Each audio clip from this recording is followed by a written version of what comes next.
dipersembahkan oleh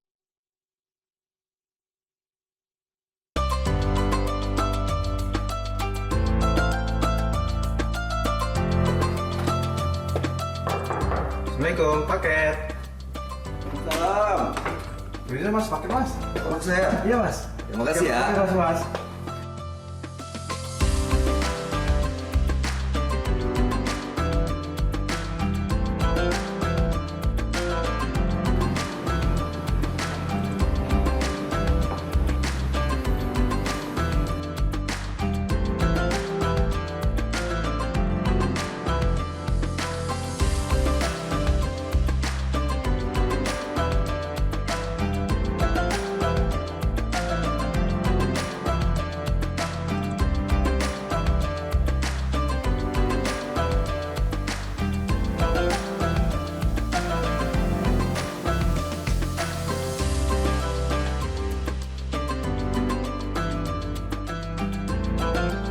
Ramadan tiba, saatnya memperkuat ibadah, mempererat silaturahmi, dan tampil terbaik di setiap momennya. Dari masjid hingga kumpul keluarga bersama sarung gajah duduk dan baju koko tradisi yang terbuat dari serat bambu dengan bahan yang ramah lingkungan, antibakteri, dan pastinya lembut dan nyaman di kulit. Jadi makin semangat nih ibadahnya karena ditemani oleh sarung gajah duduk legenda Nusantara. Assalamualaikum Pak Ustadz. Waalaikumsalam warahmatullahi wabarakatuh. Gimana kabar semua Bayu? Alhamdulillah baik Pak Ustadz. Sehat walafiat. Sehat walafiat. Ustadz apa kabar? Alhamdulillah sehat. Masya Allah sampai di Kota Makassar nih Pak Ustadz. Ya. Pak Ustadz repot-repot pakai ngirimin saya Keren, baju keren koko, sekarang nih. sarung, songko. Ini saya jadi keren gini. Ini gajah duduk nih Pak Ustadz. Ya, peci, kokonya, sarungnya produk gajah duduk. Iya betul, Ya. karena emang bahannya kan adem Pak Ustadz. Baju Ya. kokonya juga nih kekinian, keren. Ya. Udah gitu nyaman, lembut. Dan sarungnya ini Pak Ustadz, kan motifnya kan diambil dari desain-desain yang seluruh Nusantara dikembangkan jadi bagus. Enak Ya, banget. makanya bungkusan sarung gajah duduk itu ada dari Sabang sampai Merauke. Betul, emang bener-bener. Menunjukkan khas Nusantara. Iya, gajah duduk emang legenda Nusantara Pak Ustadz. Ya. Tapi Pak Ustadz tahu kan yang asli yang gimana? Ada monokrom dan tulisan Arab. Betul, logonya Ya. monokrom dan tulisan Arabnya. Udah keren kan Pak Ustadz? Alhamdulillah. Masya Ayo Allah. kita gaspol lagi. Siap, gaspol memang. 2025. Mantap.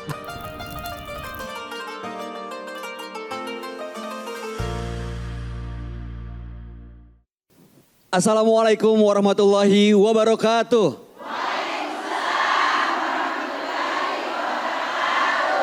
Alhamdulillahirabbil alamin. Sahabat Dasar dimanapun Anda berada, kita berjumpa kembali hari ini untuk menemani Anda menikmati santap sahur. Sama-sama kita berjumpa di Gaspol Sahur.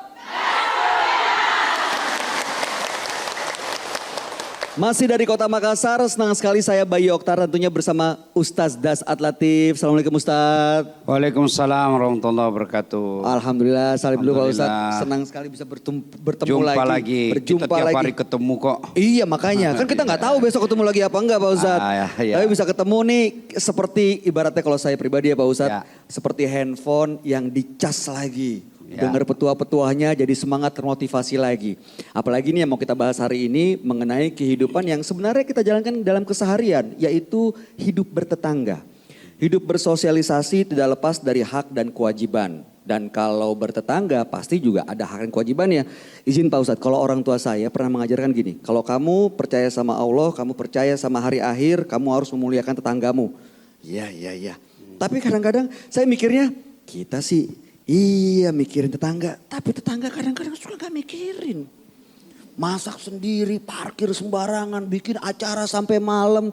Kita mau protes, tertakut dimusuhin. Nah, bagaimana hubungannya antara kehidupan bertetangga dengan keimanan seseorang? Mohon petuahnya Pak Ustadz. Ya. Assalamualaikum warahmatullahi wabarakatuh. Waalaikumsalam warahmatullahi wabarakatuh. Alhamdulillah, salawat dan salam kepada Rasulullah Muhammad SAW. Saya mau minta tolong diangkat tangannya kalau memang apa saya tanya ya. Ibu-ibu tolong angkat tangannya yang hidup tanpa tetangga.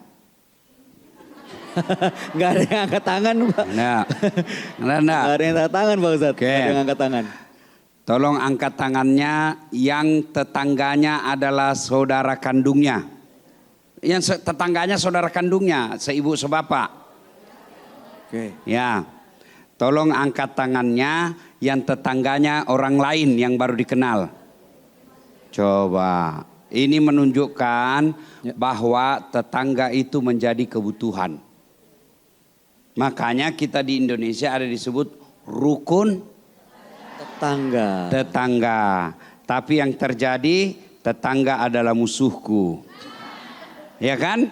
Nah, saya mau tanya Ibu, kalau kira-kira seperti saya hidup di Makassar, ibu saya di kampung, di Pinrang. Ya, kalau misalnya sepupu-sepupu saya juga hidup di Pinrang.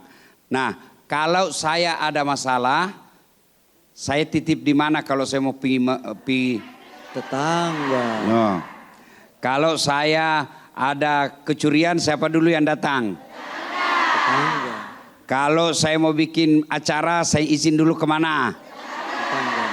Coba, berarti sepertinya hidup ini tidak bisa dipisahkan dari tetangga. Itulah sebabnya Nabi menjelaskan bahwa tidaklah beriman orang yang tidak menghargai tetangganya. Berarti iman seseorang, iman saya, iman ibu, para penonton, mau lihat dia baik imannya atau tidak, lihat perlakuannya kepada tetangganya. Nah, ini kenapa Islam menjadikan perlakuan terhadap tetangga adalah ukuran iman, karena orang tidak bisa hidup tanpa tetangga. Ya. Ya Bu? Ya.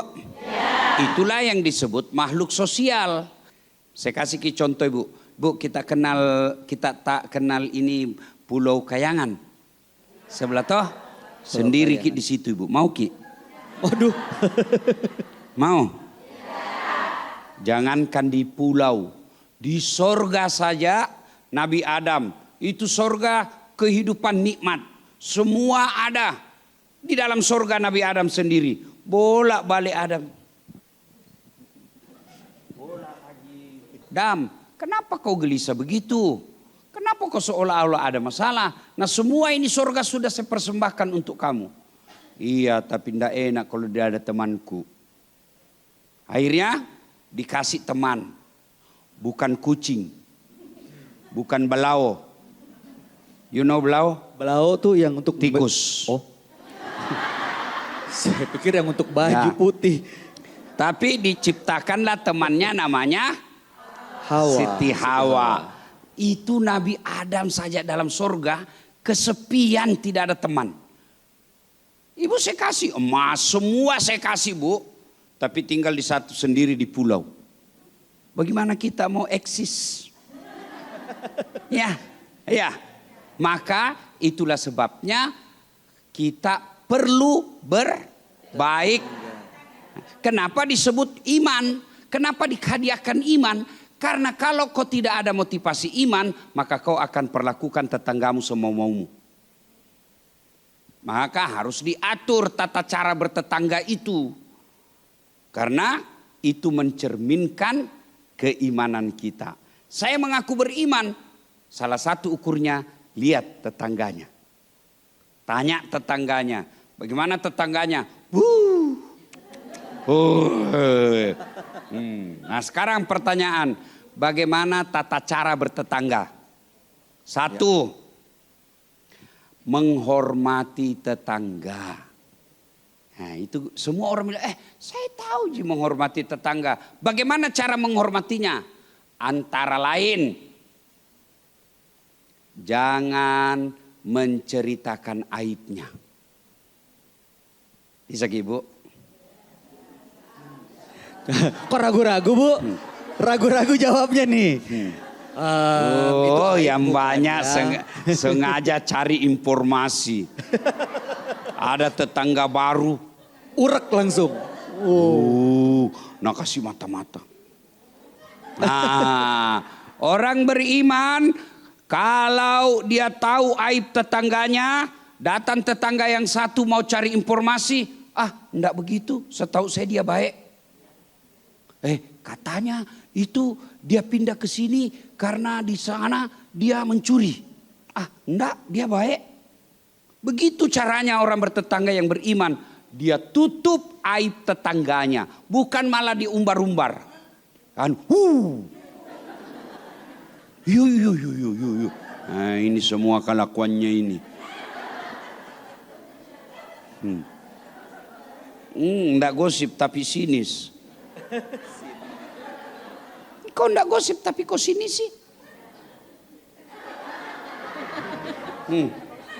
Ya, maka bertetangga yang baik tidak mengumbar aib-aibnya. 2, ya, cara memperlakukan tetangga yang baik, yaitu menjaga harga diri tetangga. Kalau tadi kita tidak boleh cerita aibnya. Yang kedua, menjaga harga dirinya. Caranya apa? Kalau ada orang datang, bagaimana tetangga? Oh, baik sekali. Tapi dia jarang ke arisan. Iya, setahu saya karena ada anaknya kecil. Itu disebut menjaga harga dirinya tetangga. Jangan malah kita kelepar, cari-cari. Biar kita tidak tahu. Kan biasanya kalau ibu-ibu itu alasan jogging. Padahal jalan antenanya. Ya, inilah tata cara dalam menghormati tetangga. Ada lagi tata caranya, tapi kita lanjutkan setelah pesan berikut ini. baik, kalau begitu jangan kemana-mana sahabat Dasat. Kami akan kembali sesaat lagi, tentunya masih di Gaspol Sahur.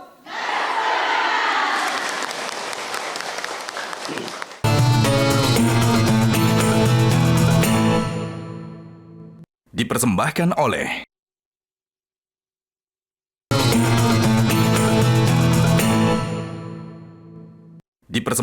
oleh Sahabat Dasat, hari ini kita tengah membahas mengenai bagaimana mengukur keimanan dengan hidup bertetangga. Semuanya akan dibahas dan digali lebih dalam lagi tentunya di sini di Gaspol Sahur. Pak Ustadz, tadi kan Ustadz sudah memberikan petuah cara bertetangga. Yang pertama tidak mengumbar aibnya, kedua menjaga harga dirinya. Ya. Selanjutnya yang ketiga Pak Ustadz. Yang ketiga, jangan ikut campur. Jangan ikut campur kecuali diminta bantuan. Beda ya ikut campur ya. Ikut campur biar bukan urusan mau ditahu semua. Jangan ikut campur urusan tetangga. Dia bertengkar sama suaminya, melayang piringnya, pak, pura-pura tidak tahu. Ya, jangan ikut campur. Kalau ibu sudah suka ikut campur, nanti nasibmu seperti toge. Toge Pak Ustadz? Tahu toge? Pohon toge? Tahu sayur. ge? Tahu? Coba lihat itu toge. Selalu ikut campur toh? Gado-gado ada. Pecel ada. Tahu isi? Jalan kote? Soto Banjar? Selalu ikut campur. Karena dia selalu ikut campur, akhirnya Allah takdirkan tidak ada yang lurus, semua bengkok. Maka kalau ada tetangga suka ikut campur urusannya orang, Toge. langsung ku update status toge nih ya. Ya, jangan ikut campur kecuali dia minta saran. Ya. Yang berikutnya, tetangga yang baik itu adalah memberikan bantuan ketika tetangganya membutuhkan. Meminta pertolongan. Misal tetangga, ada nih kasihan pinjolku.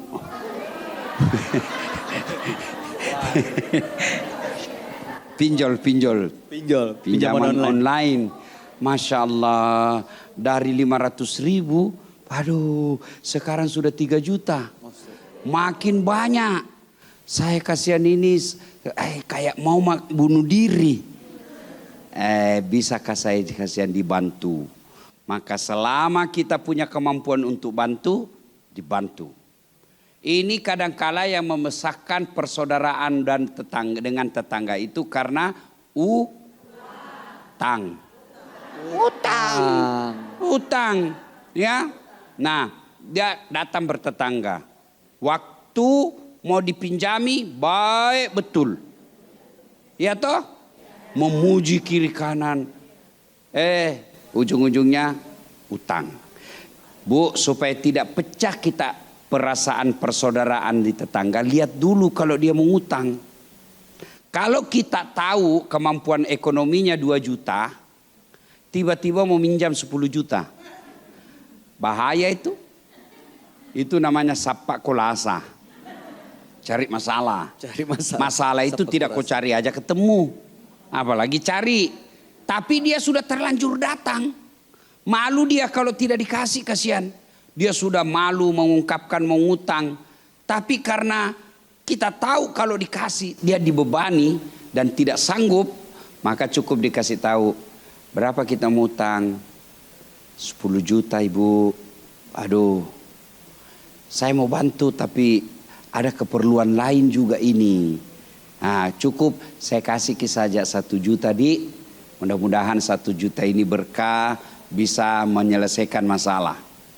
Akhirnya kita tetap memberikan dia bantuan. Bantu ketika minta pertolongan. Kecuali permintaan bantuannya melanggar agama. Haram kita ikuti. Misal, ibu, suamiku pecandu narkoba. Bolehkah saya pinjam uang tak dulu untuk belikan, kasihan kecanduan dia. Itu haram. Bisa jadi ibu ikut ditangkap. Ya, selama dia tidak bertentangan agama, orang beriman dia pasti tolong. Maksudnya apa dengan imannya? Kalau kita lihat dia rajin berjamaah, rajin sholat, rajin Senin Kamis, dia mampu mapan, datang tetangganya minta tolong, dia tidak tolong. Menurut ukuran hadis Nabi, dia tidak bagus imannya ini orang. Karena orang baik itu hairun nas anfa'hum linnas. Sebaik-baik manusia adalah yang paling banyak manfaatnya buat orang lain. Ada orang bagus ibadahnya, Senin Kamis berjamaah di masjid, selesai salat maghrib dia tadarus, tapi di tetangga tidak ada yang senang. Kata Nabi, itu bukan orang baik. Ada tetangga begitu? Ada. Maka dia tidak termasuk orang yang baik keimanannya. Ada imannya tapi tidak bagus. Ya jadi ibu, kalau dia minta tolong kita bantu. Kemudian apa lagi bu? Kita berupaya menjaga silaturahmi dengan komunikasi yang baik. Jangan kasar, siapapun dia. Dan Islam itu tidak memilih-milih tetangga, tidak membeda-bedakan. Kalau pejabat dia baik, tetangganya yang kaya dia bagus, tetangganya yang bangsawan dia bagus, tetangganya yang miskin dia hina. Orang Islam tidak seperti itu, tidak membeda-bedakan tetangga. Cara bicaranya baik sama tetangga. Kalau kita ada Bugis Makassar sama tetangga, kita biasa iye, tabe, apalagi tuh kita, idi. Ya kan? Jangan mentang-mentang dia miskin. Bodoh kau ya. Kasihanmu itu hidupmu begitu deh. Itu pandai berkomunikasi yang bagus. Komunikasi lisan ini ciri keimanan kita. Kalau orang beriman pasti lisannya baik. Tutur katanya lembut. Perintah agama ketika hijrah Nabi dari Makkah ke Madinah, salah satu perintahnya ahsin kalamaka, haluskan tutur katamu. Nah, apalagi dalam bertetangga, Bu, itu bagian dari dosa. Kalau ibu masak, kemudian baunya nyebrang ke tetangga, dan ibu bikin banyak, tetangga mau, ibu tidak kasih, penganiayaan namanya itu. Penyiksaan. Itu agama mengajarkan. Kalau kamu buat kue, banyakin kuahnya. Kasih tetangga. Ini bahasa kias. Artinya kuahnya saja kau kasih tetanggamu untuk memuliakannya. Tapi jangan juga kuahnya saja, airnya saja kau kasih. Ya kau akan menjadi bahan perceritaan itu ya. Astagfirullahaladzim. Pak Ustadz, izin Pak Ustadz sebelum dilanjut yang ke berikutnya. Ini bicara soal tetangga. Yang namanya tetangga tuh yang tinggal di mana sih Pak Ustadz? Sebelah rumah kita atau 10 kilo Ya, dari rumah kita jadi juga gini, tetangga? memang ada hadis tapi hadisnya dhaif ya, lemah ya. Bahwa tetangga itu adalah 40 rumah di sekelilingmu. 40 dari 4 arah angin. 10 dari utara, 10 dari selatan, 10 dari timur, 10 dari barat, 40. Ya, itu. Tapi itu hadis dianggap lemah kedudukannya. Ada orang 1 kilo dari rumahnya, tapi tetangga. Kenapa? Sering berkomunikasi. Sering bersilaturahmi, kunjung mengunjungi. Ada orang 1 pagar dengan rumahnya, tapi tidak pernah ketemu. Iya, oke, karena itu ulama mengatakan tetangga itu terpulang kepada budayanya di tempat dia hidup. Karena ada kalau di kompleks-kompleks itu eksklusif, kompleks-kompleks orang kaya, tidak pernah ketemu dia. Betul. Tidak pernah ketemu. Oh, beda kalau orang di kampung. Guyup ya Pak Ustadz. Antar kampung pun masih tetangga. Kenapa? Karena mereka saling kunjung mengunjungi. Kenapa dulu? Nah, waktu habis. Dulu baru mau cerita tapi waktunya habis. Kalau begitu tahan dulu sebentar. Kita akan lanjut lagi sesaat lagi tentunya di Gaspol Sahur.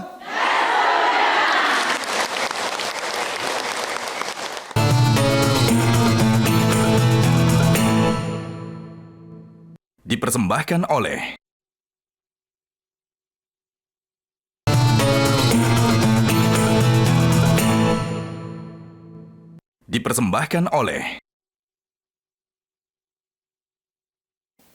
Sambil menemani Anda menikmati santap sahur, kita lanjut lagi di Gaspol Sahur. Bicara soal bertetangga lagi nih Pak Ustadz. Oke. Apalagi yang harus kita Saya lakukan? lanjut lagi. Monggo. Kenapa dulu itu rasa kekeluargaan dengan tetangga itu akrab sekali?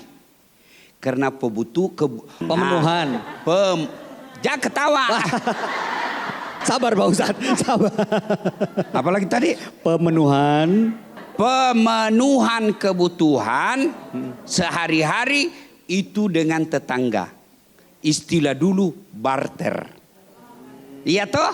Nah, saya masih dapat Ibu. Tidak ada gula di rumah. Ada tamu. Nah, bukan hari pasar. Kan di kampung saya dulu enggak setiap hari pasar, enggak ada toko. Nanti pasar baru ada belanja. Cuman 2 kali sepekan. Hari Kamis sama hari Ahad. Habis gula. Ada tetangga. Nah, tradisi menjamu tetangga itu bagian dari iman. Dek gaga golla. Enggak ada gula. Oh nggak ada gula. Dia bilang mamaku. Loko bali bolai pasilele golla. Itu bahasa Bugisnya itu ya. Dia bilang kamu pergi di tetangga, pinjam gulanya. Biasa dipinjam 1 gelas. Ya kan? Nah, makanya orang Bugis itu Mas Bayu ada 2 tangganya. Yang Tangga depan, kan rumah kayu. Tangga depan, tangga belakang. untuk apa tuh Pak Ustadz? Tangga belakang itu turun untuk pergi pinjam gula. Benar. Iya, benar ini. Oh. Karena kalau dari depan kelihatan malu. Oh iya benar. Bawa gula kelihatan. Ya, kalau yang satu tangganya ecar pasar. Diumpetin. Iya kan? Oh, jangan salah Mas Bayu. Orang Bugis Makassar itu menjunjung tinggi siri, harga diri, rasa malu. Oh. Malu kalau tetangga datang dan disuguhi. Nggak ada suguhannya. Nah, apalagi yang datang dari tetangga kampung. Nah, tentu maka mereka akrab. Kenapa? Karena mereka saling membutuhkan. Kalau kita bertetangga akrab, tujuannya apa? Jadi ladang amal. Ladang kebaikan. Bukankah orang terbaik, orang banyak manfaatnya? Kalau kita tidak berinteraksi, di mana kita dapat pahala silaturahmi? Di mana kita dapat pahala membagi? Di mana kita dapat pahala mendoakan? Itu pentingnya kita bertetangga. Orang bule, dia tidak pernah bertetangga. Kalau kita, umumnya orang timur, tetangga itu adalah saudara. Ya toh Ibu? Nah, maka penting. Nah, suka bikin kue, kasih tetangga, bantu. Jadi saling apalagi? berbagi ya. Nah, mau ngomongin soal tetangga lagi nih Pak Ustadz. Ya. Kan tadi kan Pak Ustadz izin sebelum kita lanjutkan, tetangga adalah saudaramu. Nah, kan tetangga itu kan nggak semuanya yang keimanannya sama Pak Ustadz. Ya. Misalnya ada tetangga yang beda agama. Nah itu kewajiban dan haknya sama nggak sih Pak Ustadz? Kalau beda agama, dalam hal akhlak, tidak ada bedanya. Kita muslim, tetangga atau non muslim. Justru kita harus jauh lebih baik kepada non muslim. Kenapa? Karena perlakuan kita bisa menjadi dakwah buat dia. Oh, begini tuh orang Islam. Oh, pantas. Nah itu berarti dia kagum. Kalau woi Islam begitu dia. Nah, berarti dia tidak senang. Bagaimana mereka mau hormat sama agama kita kalau umatnya mempertontonkan yang tidak baik. Maka kalau dia non muslim dalam hal muamalah, hubungan kepada sesama manusia sama perlakuan kita kepada saudara kita yang muslim. Tapi hal ibadah tidak boleh sama ya, dalam arti apa? Nah, misal kalau dah ajak ibu-ibu pergi gereja, ayo Bu, kita pergi gereja hari Ahad, kebaktian. Sebagai solidaritas saya sama tetangga saya datang. Enggak seperti itu juga ya Pak Ustadz. Sudah, hari Jumat Ibu lagi panggil dia. Ayo Bu, kita pergi majelis taklim. Kata tetangga, sebagai saya penghormatan saya datang. Tidak begitu yang disebut toleransi. Toleransi itu lakum dinukum waliyadin. Artinya apa? Kita biarkan dia beribadah, dia mau perayaan agamanya di rumahnya, kita berikan kemudahan, kalau perlu kita bantu, kita sediakan kursi, boleh. Ya, boleh Ibu. Nah, bagaimana kalau misal mengucapkan Imlek, sudah baru-baru Imlek kan? Ya. Bagaimana kalau Imlek? Boleh kita ikut bergembira, tapi tidak meyakini bahwa itu Tuhannya, tidak. Ya, saya juga Imlek. Iya, dia tanya orang, apamu Cina? Saya bilang handphoneku. Masa gara-gara handphone Cina ikut ngerayain? Ya, nah, jadi bagaimana boleh, soal tapi tidak ikut Natal? merayakan Bagaimana ibadah. soal Natal? Nah, itu gimana? Ya berbeda pendapat ulama. Ada yang mengatakan haram sama sekali, tidak boleh. Ada juga yang mengatakan silahkan selama niatmu tidak mengakui Yesus sebagai Tuhan dan Isa hanya Nabi bukan anak Tuhan. Ini kan saya mengucapkan kepada tetangga saya, tapi tidak berarti bahwa saya yakin Yesus itu Tuhan dan Isa itu anak Tuhan. Isa Al-Masih adalah Nabi seperti Muhammad SAW. Kenapa saya ucapkan selamat? Karena saya menghormati sebagai saudara, tetangga ya, tapi tidak mengakui imannya. Tapi saya mengakui sesama hamba Allah yang akidahnya beda dengan saya. Ya, Umar bin Khattab mencontohkan ketika Umar bin Khattab menguasai Persia, Umar bikin pengumuman, jangan kau hancurkan patung-patung mereka. Patung-patung mereka yang dianggap Tuhan, dilindungi. Jangan rusak rumah ibadahnya, jangan rampas rumah ibadahnya. Nah, kemudian bertetangga lagi. Begitu pentingnya kita dalam bertetangga sehingga dalam agama kita kalau ibu tanam pohon, tahu pohon? Tahu Bu, mangga. Mangga. Lalu pohon itu menyeberang ke tetangga. Pohon rantingnya. Maka yang menyeberang itu haknya tetangga. Kenapa bisa begitu Ustaz? Karena daun-daunnya itu menyeberang, bukan ibu yang membersihkan, tapi tetangga. Maka buah-buahnya yang nyebrang itu halal buat tetangga. Tidak perlu dia minta izin sama ibu. Tapi kalau yang minta izin lebih bagus lagi. Tapi kalau tidak dia sudah halal. Kenapa? Dia menyeberang pagar. Ada yang tanya, Ustadz bagaimana kalau istrinya tetangga menyebut? Jangan dong. Beda lagi dong itu Pak Ustadz. Ya. Baik, nanti kita teruskan lagi tapi sekarang kita berikan kesempatan buat bertanya ya Pak Ustadz. Ya oke. Silakan ibu-ibu yang mau bertanya boleh angkat tangannya. Ada yang mau bertanya? Wah banyak sekali. Yang depan dulu deh. Silakan ibu boleh maju ke depan. Kita punya hadiah nih buat ibu. Iya. Ini Pak Ustadz. Hadiahnya. Silakan ibu di sebelah situ. Perkenalkan diri Bu. Nama saya Pak Ustadz Siti Nurhaida dari Majelis Taklim Al-Hidayah. Siti Nurhaida. Nurhaida. Dari Majelis Taklim Nurhaida. Nurhaida. Haira. Nurhaida. Nurhaida. Nurhaida. Ada cewekku dulu namanya Nurhaida. Mama Ece ntar mau marah nanti Pak Ustadz. Ya. Ya, pertanyaan saya Pak Ustadz, bagaimana kalau ada tetangga yang tidak peduli dengan tetangga yang lain? Apakah kita wajib menjalin hubungan baik dengan tetangga seperti ini? Itu saja pertanyaan saya. Enggak pedulinya gimana nih misalnya contohnya Misalnya kalau misalnya dia datang begitu, ada tetangga yang sedang duduk-duduk misalnya di depan rumah tidak menegur.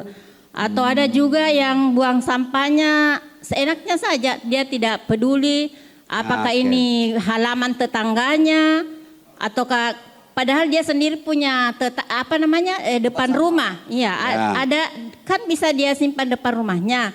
Kenapa dia simpan di depan rumah tetangga? Atau ada juga yang buang sampahnya seenaknya saja, dia tidak peduli apakah ini halaman tetangganya ataukah padahal dia sendiri punya depan rumah. Iya, ada kan bisa dia simpan depan rumahnya. Kenapa dia simpan di depan rumah tetangga? Siapa Bu yang kayak gitu siapa? Oke. Sorry. Ibu Nurhaida, saya kasih hadiah. Dari Majelis Taklim mana Ibu? Al-Hidayah Pak Ustadz. Al-Hidayah, kecamatan? Kecamatan Talo, Kelurahan Tamua. Oke. Di mana itu? Ya Allah. Sudah. Pak Ustadz. Nggak, berdosa. Itu parah. Ini Bu, ya. Ini dari Sabang sampai Merauke. Ya. Ini betul. yang baru Ibu, gajah duduk yang baru. Ada monokrom. Ada tulisan Arab. Betul. Pasti curiga lagi ini bila nggak ada isinya. Coba kita buktikan Pak Ustadz. Kira lagi nggak ada isinya. Buka akal lalu. Wow. Ada isinya. Ya, Ibu Nurhaida. Selamat ya Ibu. Pak Selamat Ustaz. menggunakannya di bulan suci Ya. Ramadan. Hadiah dari Gajah Duduk. Makasih Pak Ustadz. Terima kasih, silakan kembali Bu. Ya, Nah gimana tuh Pak Ustadz? Kalau karena tetangga waktu nggak peduli? habis, kita lanjutkan setelah pesan berikut ini. Baik, jangan kemana-mana, tetap bersama kami di Gaspol Sahur.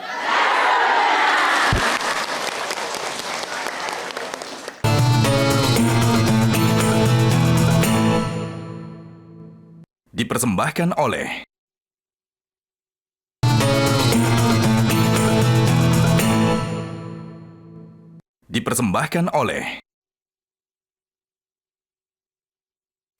Sahabat Dasat, terima kasih Anda masih bersama kami di Gaspol Sahur. Terima kasih tadi di segmen sebelumnya sudah ada yang bertanya, tapi sebelum kita dengar jawaban dan petua dari Ustadz, bagaimana kalau menghadapi tetangga yang kayaknya nggak peduli sama kita? Waduh, disebutkan namanya tapi tidak disebut nih, berarti menjaga aib tetangganya. Tapi saya mau menyapa dulu nih Pak Ustadz, ibu-ibu yang hadir nih mohon disambut Majelis Taklim Al-Fat. Begitu. Mantap. Lalu kemudian Majelis Taklim Nurul Fatimah. Ya. BKMT Permata Kelurahan Tamua. Tahsin Anur Nusa Harapan Permai. Majelis Taklim Rabiah Al-Alawiyah. Masjid Hidayatullah. Majelis Taklim Masyita. Masya Allah, sama-sama semua semangat, kita lanjut lagi di Gaspol Sahur. Jadi, nah, mana ibu tadi yang bertanya? Tadi Bu, yang ini Pak Ustadz. Bu, apa yang Ibu sampaikan tadi, sifat-sifat jelek tetangga bagus enggak? Bagus tidak? Itu minimal jadi ukuran bahwa tidak baik begitu. Dia buang sampah sembarangan, parkir mobil sembarangan, binatang-binatang peliharaannya merugikan tetangga. Itu kalau kita sudah tahu, maka orang beriman dia tidak akan mencontohnya. Bagaimana solusinya? Tegur. Kalau ibu tegur bisa ribut, maka kita bikin musyawarah. Ya, sampaikan keluhan-keluhan kita. Karena kalau kita yang langsung tegur nanti bisa bertengkar, persoalannya bisa panjang. Maka itulah setiap itu kerukunan ada namanya rukun warga, rukun tetangga. Rukun tetangga ada ketuanya, ketua RT namanya. Kita sampaikanlah keluhan kita ke RT. Kalau saya di kompleks saya dan baiknya dicontoh, kita namanya punya grup WhatsApp. Grup WhatsApp di situ. Lalu kita bikin aturan.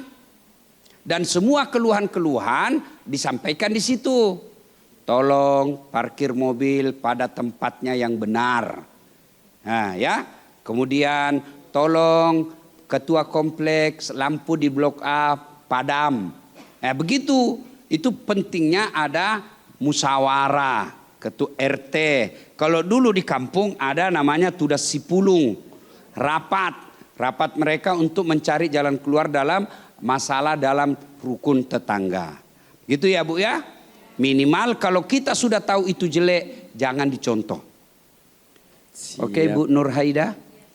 Aduh. Oke, terima kasih Ibu, terima kasih Ustaz. Selanjutnya ada lagi yang mau bertanya? Oh sebelah sini nih. Boleh maju Ibu, sebelah sini Pak Ustadz. Oke. Sebutkan nama dan pertanyaannya. Masih ada hadiah lagi. Nih, hadiah dari Gajah Duduk. Ya. Terima kasih. Itu oke, pertanyaan. Perkenalkan diri dulu Ibu. Bismillah, assalamualaikum warahmatullahi wabarakatuh. Waalaikumsalam warahmatullahi wabarakatuh. Izin Ustadz, nama saya Dania dari Majelis Taklim. Siapa? Dania. Hah? Dania. Dania Ustadz. Dania. Oh kalau ada logatnya baru. Ya oke Mi Bu Dania. Iya, dari Majelis Taklim Masyita, Kelurahan Tamamau, Kecamatan Panakukang, Makassar. Silakan Bunda. Pertanyaan simpel saja Ustadz. Bagaimana menjaga kadar keimanan kita dan kesabaran kita terhadap tetangga yang suka ngutang-ngutang. Tapi susah dia mau bayar. Kita sudah menagih dengan cara halus, cara yang penting dia tidak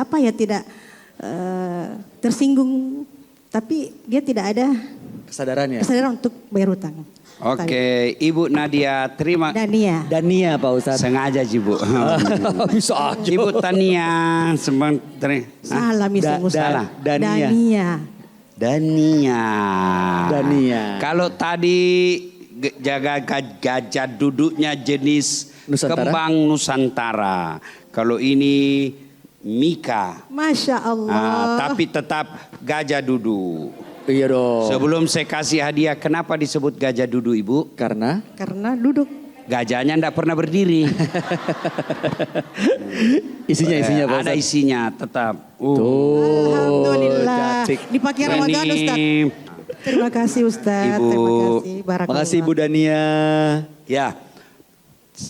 Bagaimana menyikapi tetangga yang mau ikut campur, mau semua, dia ganggu terus kita. Bagaimana cara menyikapinya? Contoh Rasulullah. Rasulullah sejahat apapun tetangganya, beliau tetap baik. Dia jahat, dapat dosa. Kita sabar, dapat pahala. Ya kan? Kejahatannya orang kita jadikan pahala. Tapi Ustadz, bisa-bisa saya terpancing. Bisa jadi terjadi perang. Nah itulah yang tadi solusinya Bu. Ada musyawarah, kita laporkan. Ya. Nah, ada juga tetangga yang suka jahil ngambilin barang kita. Ada yang begitu. Nah, bagaimana solusinya? Lapor. Ternyata kita tidak mampu dan tidak dapat ketenangan di kompleks itu. Apa boleh buat? Daripada kita ribut tiap hari, ada solusi. Kita hengkang. Pindah, kita Pak Ustadz. tinggalkan kompleks itu. Ya, kalau kita sudah tidak merasa nyaman, ya kan? Iya toh Bu? Nah, sekarang kita lanjut, ini yang paling penting lagi. Akhlak dan adab dalam bertetangga. Membesuk ketika sakit. Ya, sakit tetangga kita besuk. Ya, sebagai dukungan moral. Kalau kita tahu dia butuh biaya, jangan kasih kue. Ini kesalahan kita biasa. Kalau ada orang sakit, kita datang bawakan kue. Nah, enggak ada yang nak dimakan kalau kue. Siapa yang makan itu kue? Penjaga. Maka lebih tepat ibu bawa duit. Kalau dia orang kaya, ya sudah, kita bawa saja doa. Bacakan Yasin. Berarti ibu enggak tahu. Belum Pak mau mati. Orang itu kalau dibacakan Yasin ketika dia sakit, kalau dia sudah saatnya wafat, diwafatkan dalam keadaan Islam. Dimudahkan menghadapi sakaratil mautnya. Kalau belum saatnya, disegerakan sembuh. Kan begitu doanya orang membesuk. Bukan bilang, innalillahi wa inna. Belum Pak mati. Tidak, ini berarti jarang ikut pengajian. Nah, ibu bapak saudara-saudara sekalian, pada akhirnya tetangga adalah variabel, indikasi, tanda berimannya seseorang. Kalau dia baik kelakuannya kepada tetangganya, berarti imannya bagus. Dan ingat, dalam hidup ini ada dua hal yang harus dijaga. Pertama, yang populer di telinga kita, jaga perbaiki hablum minallah. Hubungan kepada Allah. Hubungan kepada Allah kita jaga dengan taat beribadah, menghindari larangannya. Kemudian jangan lupa ada unsur kedua, hablum minan nas, hubungan kepada sesama manusia. Nah, hubungan kepada sesama manusia ini satu di antara yang perlu kita jaga dengan baik harmonisasinya adalah tetangga. Kalau orang beriman, insya Allah dia baik sama tetangganya. Soal tetangganya yang jahat, kalau dia beriman, kejahatan tetangganya, kejahilan tetangganya dijadikan amal dalam merebut nilai-nilai keutamaan sabar. Wallahu a'lam bishawab. Masya Allah, dahsyat sekali. Terima kasih Ustadz Dasat atas petua-petuanya. Semoga apa yang disampaikan Ustadz di bulan Ramadan ini menjadi momentum buat kita menambah keimanan untuk salah satunya menjaga kerukunan dalam bertetangga sehingga kita punya kehidupan di rumah yang damai dan harmonis. Karena itu impian kita semua ya Bu ya. Baik, sahabat Dasat dimanapun Anda berada, demikianlah perjumpaan kita hari ini. Terima kasih Ustadz Dasat atas petua-petuanya. Terima kasih ibu-ibu yang sudah hadir. Insya Allah kita berjumpa kembali esok hari. Selamat menjalankan ibadah puasa. Dan besok kita akan ketemu lagi tentunya di Gaspol Sahur. Wassalamualaikum warahmatullahi wabarakatuh. Waalaikumsalam warahmatullahi wabarakatuh. Metro TV.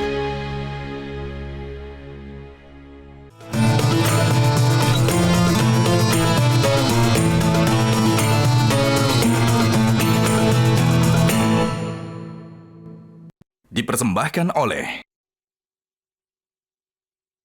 Jelajahi cara baru mendapatkan informasi. Download Metro TV Extend sekarang.